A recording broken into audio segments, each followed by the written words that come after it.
So, for whatever reason, this allergy season has like really got me. My voice probably doesn't sound hoarse, but it feels hoarse, and it's just got me down. So, today I want to talk about something a little bit more, I don't know the word, upbeat, or just like something fun to me. So I don't, lose my mind, which I mean, I kind of already have. It sucks not to sing. But, anyways, music.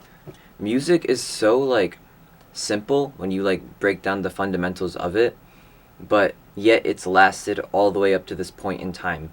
It's such a, in my opinion, primal form of like human expression that has existed for basically forever. I mean, like you go back 1,000 years, movies didn't exist. Go back 1,000 years. I was gonna say books didn't exist, but I mean I don't know. Books didn't exist in the same way that they do now, or they have recently. But there's always been music, whether it's at like the top of society with like orchestral composers and whatnot, or just kind of people singing while they do their farm work. I find it just so interesting that it has pursued this long. So during this like 2.5 weeks of me not singing, I've been spending this time kind of thinking about things too much, as I do. And one of those things is like what makes music so special, and that's kind of resulted in like this kind of thought or theory that I have about music and how it exists in our world. And I mean, you saw the title. I don't know exactly what I'm going to call this, but I think that music exists in 4 dimensions. And you might think, like, that's not special. We exist in 4 dimensions, right? We have this dimension, we have this dimension, we have this dimension. And then the fourth dimension people say is time, because we cannot affect that directly. Like, we can affect this direction, this direction, this direction, but time is always moving at a pace that we cannot slow down or speed up. So music is kind of like that, but let's start with the beginning of my theory here. So before music, we have sounds. With how we perceive sounds, we have a right ear and a left ear. So if you've heard of the term like stereo sound, that's what it means. There's a right side and a left side that are playing simultaneously. So there's our first dimension, right? Right and left. Now the second dimension, I would say, in my whatever thought experiment, is the idea of loudness. So you have loud, quiet. That's our second dimension.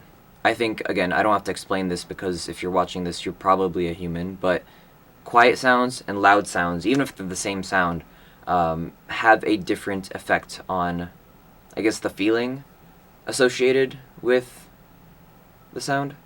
It's kind of hard, like, describing these, like, basic human reactions or psychology or whatever. So, hey, bear with me here. And our third dimension is what I would say frequency. And what that means more so is like the frequency of the sound, right? It's almost like the sound itself. It's like if you take like what's called a jumbo size acoustic guitar, like they just have a really big body and they have like a really forward, rich kind of bassy kind of sound, and you compare that to like a smaller like traveler size guitar, and the sound is more like twangy and in your face. I don't know if I described that right, but like even though you might be playing the same notes, the same chords, the frequency, the actual sound is a little bit different. Or of course, if I sing a song versus someone else sings a song, we might be singing the same thing, we might have similar inflections, but just because of like whatever biology and nature and whatever, it's gonna be a little bit different. It's gonna have a different effect slightly.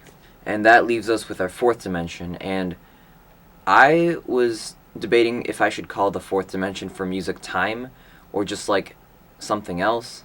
That something else maybe being like, I don't know, the X factor, but I think it'd be good to like provide an example here before explaining entirely what I mean. But recently I've been playing this game called Burnout Paradise. It's a really fun game, and the soundtrack has like a lot of pop punk and like metalcore type of songs, which is insane for like a AAA, like EA made this game, EA Games.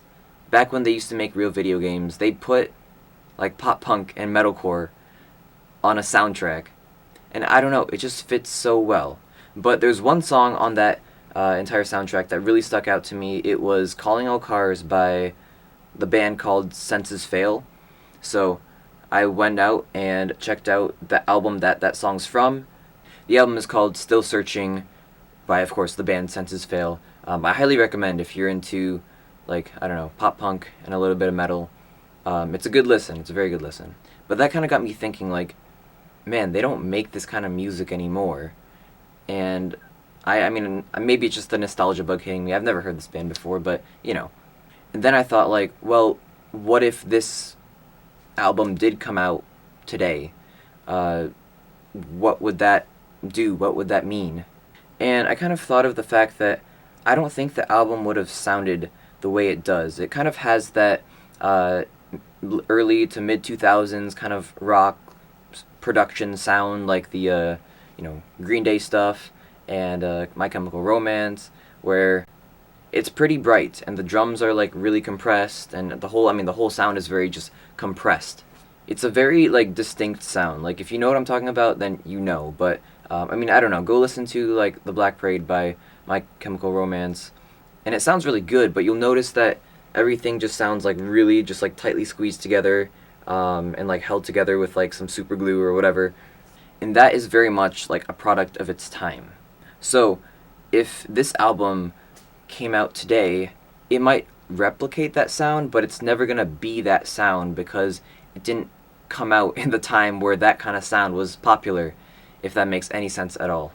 So that's why I want to say that music's fourth dimension is time, because I mean you can't go back in time and like create something based on that time. I mean people will try to invoke, I guess, past eras, and they can get very close, I feel, but it ends up just not being the same, and because of the comparison, it ends up falling flat. So that's my, I guess, argument for why time might be the fourth dimension for music. But I also said there's another contender, which is like the fourth dimension is just some X factor that, I mean, I don't know, you know it when you hear it. I feel like if you listen closely, you can tell when someone writes their own lyrics versus when, they don't. And again, you kind of just know it when you see it or know it when you hear it. But, I mean, I can't explain what that feels like to know, like, okay, this person, I know that they wrote these lyrics. It came from them, their soul, their brain, whatever. And on the flip side, it's like, man, these guys didn't write their lyrics. I think you can hear uncertainty in a recording. It's just like little things, like maybe like you don't like hear it, but like you feel it, where maybe the guitar was about to play a chord, but then it goes to a different chord, the correct chord. And I mean, I don't know, usually those I don't think are left in as much, but whenever I'm recording, like say guitars again, those takes where like I technically get it right, I technically have it in time, but there's just some uncertainty to it. Like I'm almost like racing to get the right note. It's like the song is playing me and I'm not playing the song. Like I don't know, if you listen really, really closely, you can hear that. You can feel it more so.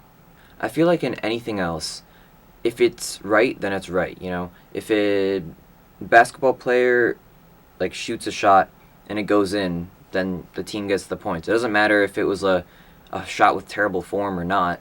If the shot goes in, they get the points. I'll say that even if the delivery even isn't perfect, but the execution is, then yeah, the basketball player still gets the points, right? But in music, it's like the delivery has to be great and the execution has to be great too. Otherwise, it just doesn't work. Is this making sense? I hope it does. There's really no like point to this video. It's just me thinking about things, I guess in an interesting way. Like, what will I do with this knowledge?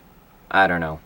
Well, actually, maybe I could think of this in my brain when I'm recording music, which I guess to be fair, I already kind of do.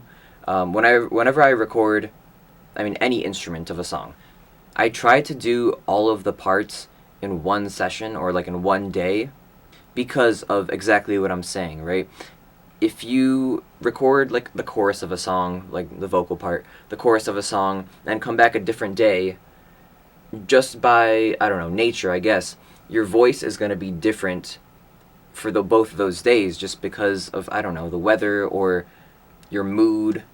And you can't go back to like get that voice again, and it just will sound weird in my opinion, because I mean, in my opinion, more than capturing the actual like voice, the performance, I feel like you're capturing an energy in the room.